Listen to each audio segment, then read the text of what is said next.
여러 가지 협력해 주신 덕분에 16, 저를 포함해서 16분이 인도 선교를 잘 다녀왔습니다. 제가 인도 선교 다녀온 후에 굉장히 눈물이 더 많아졌어요. 작은 것에도 눈물이 나고 이게 좋은 건지 잘 나은지도 모르겠지만 그런 현상들이 좀 많이 잦아져서 하나님의 얼굴을 구하고 있습니다. 저희가 지금 선교를 굉장히 지향하고 있습니다. 그래서 두 비전이라는 것은 우리가 모든 족속으로 제자 삼으라고 하셔서 사람 영혼 구원하는 것과 우리가 또 스스로 제자 되는 것, 이것에 대해서 집중하고 있습니다. 그래서 저희가 많은 몇 나라에, 라오스에 우리가 학교를 하나 지어주고 복음소도 지어드리고, 필리핀에 교회를 한 4개 정도를, 5개 정도를 저희들이 지어준 것 같아요.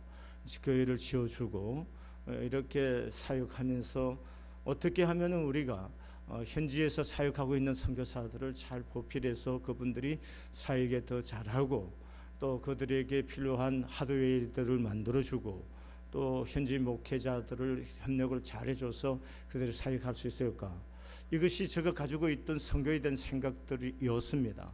그래서 지금까지 선교지에 가면은 교우들하고 갔다 간 것은 필리핀에서 우리가 한번 교우들과 같이 입당 예배 드리러 한번 갔다 오고, 그다음에 라오스에 입당 예배 드리러 라오스에 학교를 건축하고 난 다음에 한번 보러 갔다 오고, 이렇게 해서 교우들하고 가서 그냥 입당 예배 드리고 온 것밖에 없었어요. 근데 이번에 선교지에는 입당 예배, 전에와 같이 순돌본 교회 입당 예배 드리고 세례식 한다니까 세례를 베풀면 되는 것보다 제가 굉장히 쉽게 생각하고 갔습니다. 쉽게 생각하고 갔는데, 인도는 여러분이 알듯이 3억 3천 개나 있는 신이 있다고 할 정도로 많은 신을 쓴 신의 나라라고 말합니다. 그런데 첫날부터 제가 굉장히 눌림을 당했습니다. 괜히 힘이 드는 거예요. 입에서 말도 안 나오고. 아까 여러분 우리 선교사님하고 제가 기도해 주는 장면이 나왔을 텐데, 저보고 기도해 주라고 그러는데 그 아픈 사람을 위해서 기도해 주고 싶은 마음이 없는 거예요. 기도가 내 안에 나오지를 않는 거예요.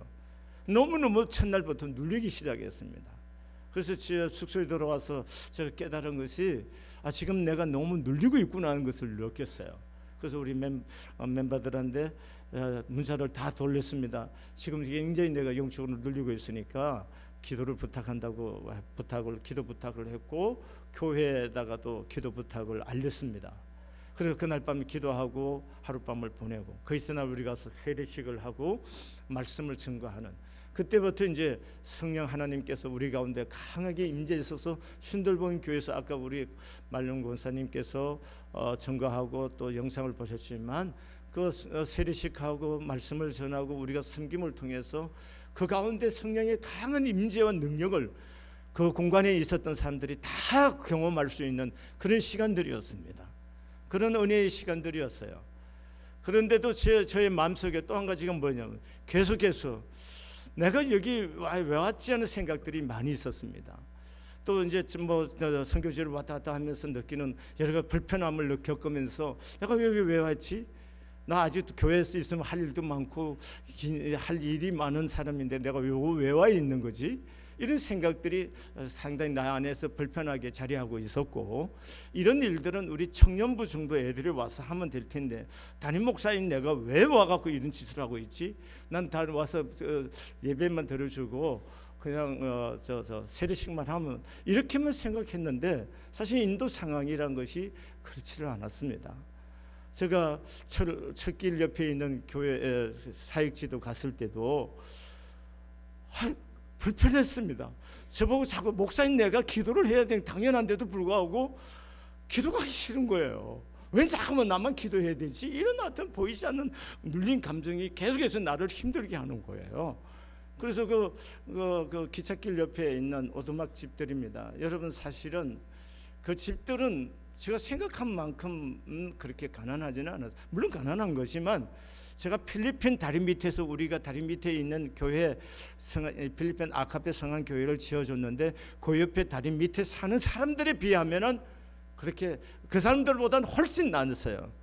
뭐 훨씬 낫지만 그냥 가난한 사람들입니다. 시골에서 올라와 갖고 잡을 구하지 못해서 늘 열악한 환경 속에 사는 사람들이에요. 그런 집에 들어가고 예배를 드리려고 하는데 기도가 잘 안 나오는 거예요. 그래서 찬양하자 그랬습니다. 찬양하고 그리고 그분들을 위해서 기도해주고 그러면서 그날 또 굉장히 불편한 마음을 갖고 돌아왔는데 그래서 그 금요일 아침에 제가 현지 선교사를 놓고 성경을 가르쳐 줬습니다. 제 마음속에는 항상 무슨 생각이 있었냐면 목사이기 때문에 현지 목회자들을 가르쳐야 된다는 생각이 너무나 크게 내 안에 자리하고 있었어요. 그 마음이 너무 크게 자리하고 있으면 그걸 지압적으로 해야 된다는 생각에 늘 붙잡혀서 노임받지 못하고 그 시간 내내 일주일 동안 그 마음에 붙잡혀 있었어요. 내가 하고 싶은 일은 하나도 안 이루어지고 나 안 해도 될 일 것들을 하고 있다고 생각하는 불편한 마음이 사실 있었던 겁니다. 그래서 그날 떠나오기 전에 한 번 해야겠다고 해서 한 사람 앉혀놓고 아침에 1시간 정도 가르쳤어요. 그리고 또 그날 오후 저녁에 마지막 이제 내일이면 우리가 떠나오는데 그날 밤에 모임을 갖고 우리가 돌아가면서 와서 인도에서 있었던 각자의 이야기들을 나눴어요. 그리고 그 진행되는 과정을 쭉 보면서 지금까지 제가 보지 못했던 선교에 대한 새로운 방법과 이렇게 모델을 제가 경험하기 시작했습니다. 섹션별로 어떻게 섹션이 보이기 시작했어요. 제가 단순히 교회를 지어주고 현지 목회자들을 조금 도와주는 정도를 굉장히 그냥 선교라고 생각하고 선교사 돕는 것만이 선교로 생각했는데 이번에 인도에서 불편한 감정들이 많이 있었지만 그럼에도 불구하고 내 눈을 열어서 하나님 보여주신 것들은 선교를 이런 방법으로 이렇게 했으면 좋겠다. 이제 섹션별로 이렇게 느낌을 줬고 깨달음을 주셔서 그날 나눴습니다. 그리고 가져간 돈을 내가 이 선교사가 기도한 제목들을 내가 알기 때문에 그 정도의 기도의 제목대로 내가 돈을 주면 되겠다 해서 돈을 줬습니다. 가져간 돈을 주고 그날 저녁 선교의 거의 마무리를 다 끝냈어요. 문제는 제 개인적인 문제는 마지막 날 밤 금요일 날 잠을 자는데 토요일 날 새벽이 됐습니다.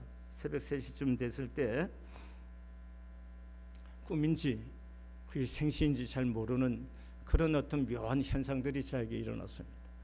주님께서 저를 찾아오셔서 말씀하는 거예요. 야, 네 인생이 40일밖에 안 남았다면은 너 뭘 하고 싶으냐는 하나님의 물음이었습니다. 너무 당황스럽습니다. 내 인생이 40일밖에 안 남았다.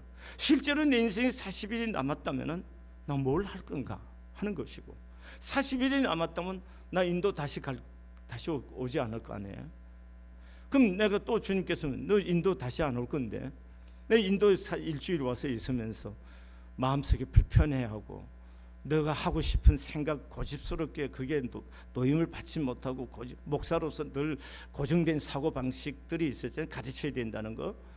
그런 것들에 대해서 하나님께서 내게 말씀하시는 거예요. 그럼 네가 뭘 할 거냐? 네 인생에서 이번에 와서 네가 돌아갔을 때 네 인생이 후회될 것이 뭔가? 못 가르쳐서 후회되는 거냐? 나한테 물으시는 거예요.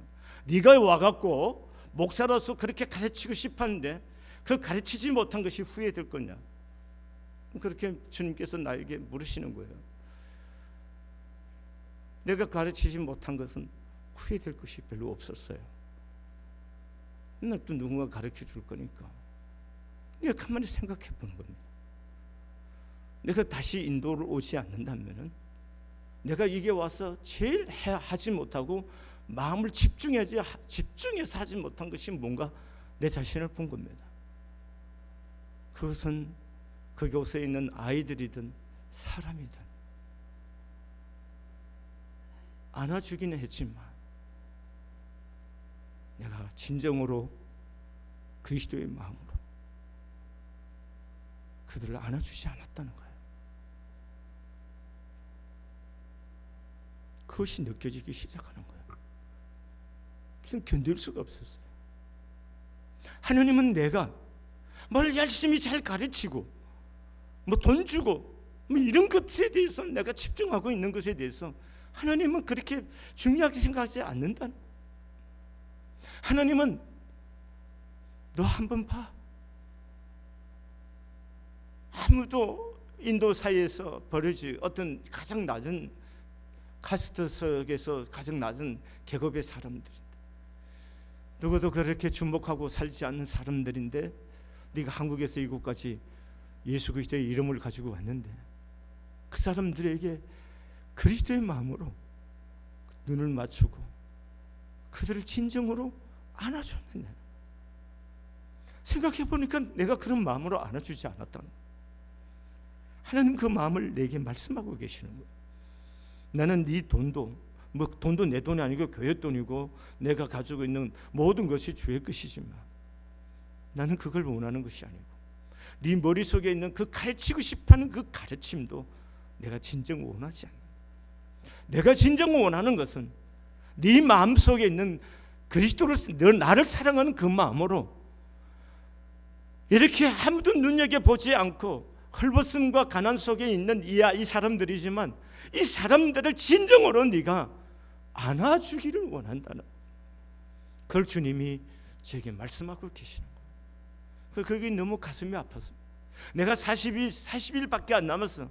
내가 다시 인도 오지 않고 그리고 내가 이제 한국에 돌아가서 내 인생의 마지막이 끝난다면은 내가 가장 후회할 수 있는 것은 인도 와서 제일 못한 것이 바로 아이들이나 사람들을 가슴 따뜻하게 안아주고 해맑게 같이 웃어주고 그들의 마음을 공감해 주지 못하는 나의 그 목사 같은 마음의 자세가 내 마음에 늘 걸리는 거예요.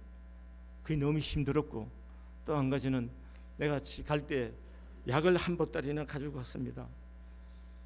컨디션이 안 좋았기 때문에, 환경이 다르기 때문에 혹시나 해서, 그래서 급하면 이거 뭐죠? 침 나가고 피 뽑는 거 그까지도 다 가지고 갔어요. 별끝 별약 다 가지고 갔어요. 그래서 하나님 내가 건강이 컨디션이 별로 안 좋고 주일 예배 드리고 이렇게 가는 것이 힘이 들기 때문에 하나님 지켜달라고 기도를 했어요. 그런데 내적으로 하나님께서 내가 너의 건강을 지켜주겠다고 내적 확신을 줬습니다. 그럼에도 불구하고 그 확신 속에 거하지 못하고 제가 자꾸 매일 약을 먹고 있는 내 모습을 그걸 하나님이 나한테 보여주시기 시작합니다. 그리고 매일 무거운 가방을 매일 제가 미고 다녔습니다. 왜냐하면 교회에서 제가 그 돈을 바꿔간 것이 있었고 저 개인적으로 가져간 돈이 있어서 장지갑을 2개나 가지고 가서 배낭에 그걸 조그만 것에 넣으려니까 두툼해지고 그게 뭐 잘 안 들어가는 것 같아서 큰 가방에 항상 메고 다녔어요. 어디로 가든지 그 가방을 메고 있었어요. 그 가방 나가 떨어지지 않으려고 애썼고요. 가방 맡겨 놓을 때도 사람에게 맡겨 놓을 때 이 가방 잘 지켜야 돼. 항상 얘기를 하고 있었어요. 그 부분에 대해서 주께서 말씀하고 계시는 거예요.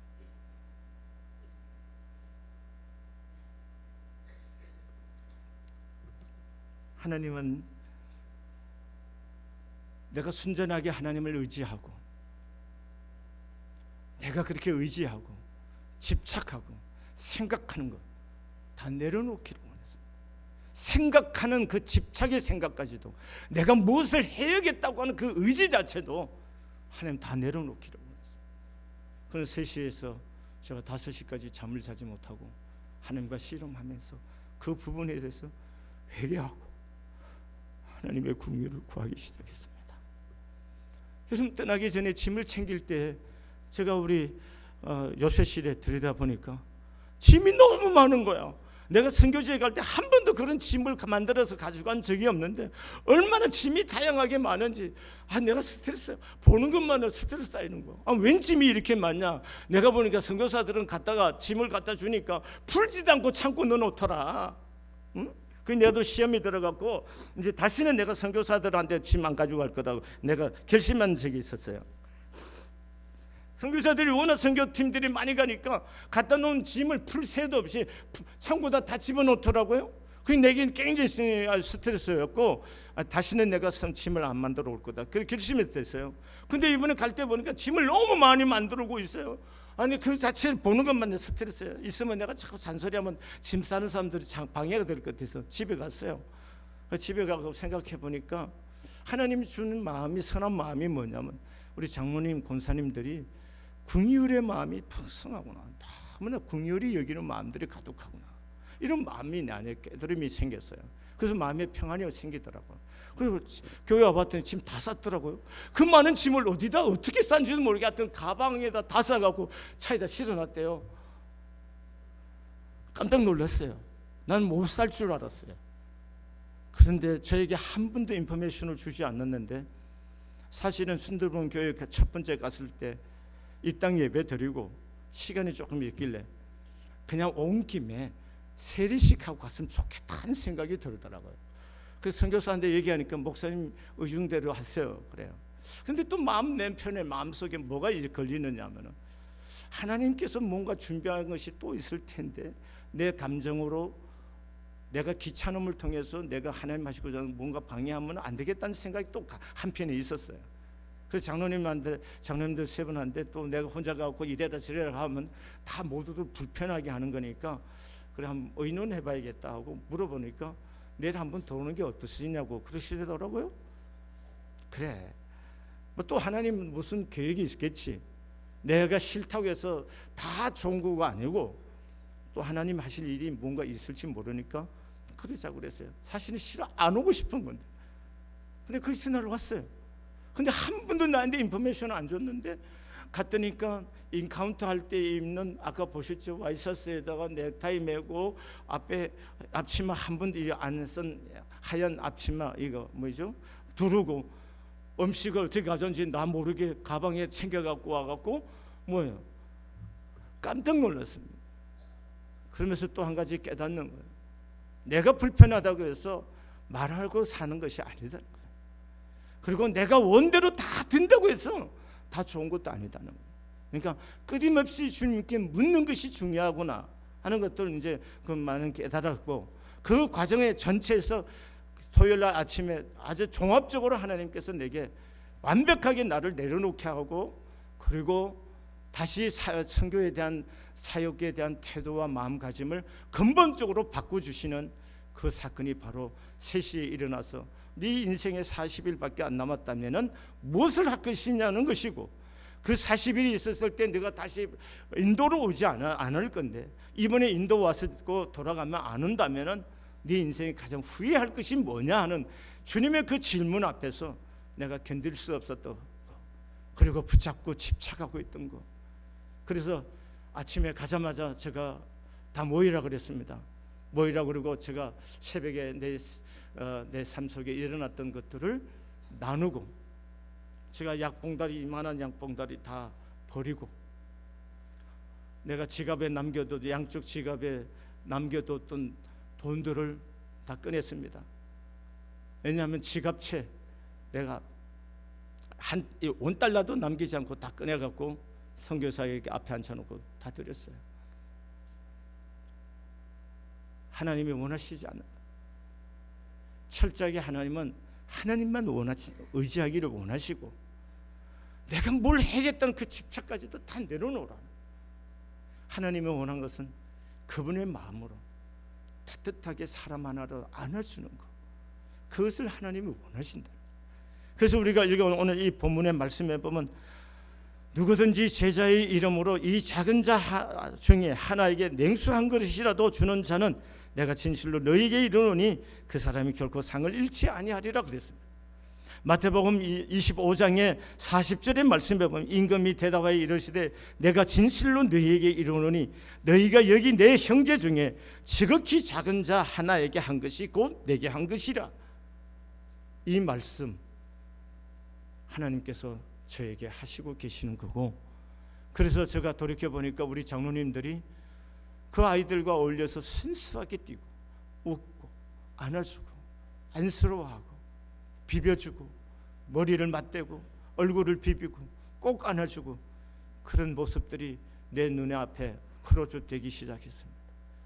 여러분, 내가 얼마나 부끄러운 사람인지 알기 시작했고, 그래서 하나님 앞에 이 모든 것들에 대해서 그 새벽에 3시에서 5 사이에 깨어서 기도하고 회개하면서 하나님의 마음을 구했고, 그래서 마지막 아침날 토요일날 아침 우리가 모여서 이 얘기를 나누고 우리 모두가 울면서 끌어안고 함께 기도했고, 하나님의 거룩한 임재 그리고 성령이 우리 가운데 기름 부으심은 그 능력을 토요일날 아침에 경험하는 그런 축복을 우리가 누렸던 것입니다. 이제 우리 성안교회가 선교를 지향하는 교회로서 자리하고 있습니다. 이제 하나님께서 이번에 선교를 통해서 저에게 보여주신 진정한 선교의 의미들을 다시 깊이 새기면서 하나님의 뜻을 받들어서, 하나님 우리가 선교사들을 도와서 하드웨어도 만들어주고, 그리고 현재 선교사들을 현재 목회자들 도와서 가르쳐주기도 하고, 그들의 자립을 위해서도 우리가 도움을 주는 이런 정책적인 일들도 해야 되겠지만, 우리가 구체적으로 그 현지인들을 만나서 우리가 언어가 잘 통하지 않지만 그들에게 꼭 안아주는 우리의 작은 몸짓 하나로도 하나님은 우리의 사랑을 통해서 그분의 사랑을 전달하고 싶어하는 하나님의 마음을 우리 이번에 저와 우리 모두에게 주셨습니다. 그래서 우리가 앞으로 선교를 할 때 단순히 돈뿐만 아니라 정말 우리의 그리스도의 마음으로 한 분 한 분 안아주고, 그들의 눈높이에서 느껴주고 가슴 아파해주고 그리스도의 사랑을 살갑게 우리의 가슴으로 느끼게 해줄 수 있는 그런 은혜가 우리 성안교회 선교회에서 앞으로 지향해야 할 중요한 가치라고 고백할 수가 있겠습니다. 기도하시겠습니다.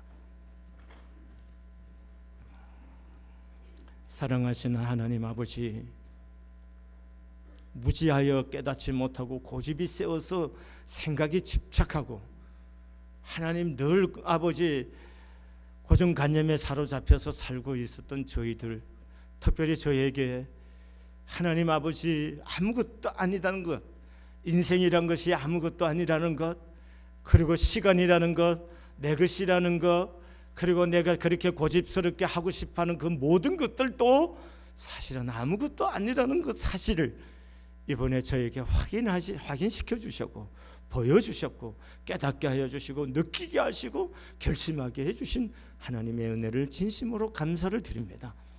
이제 하나님 아버지 무엇을 하든 어디에 있든 그리스도의 심정으로 정직하게 하고, 아버지 진심으로 하게 하시고, 그리스도의 마음으로 누구를 만나든 어떤 일을 하든 그렇게 하나님 앞에 행하여 살아갈 수 있도록 주님께서 축복하여 주시옵소서. 예수님의 이름으로 기도드렸습니다. 아멘.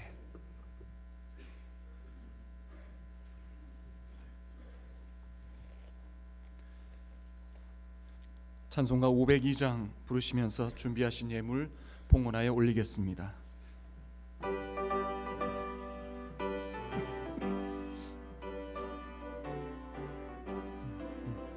빛의 사자들이여 어서 가서 어둠을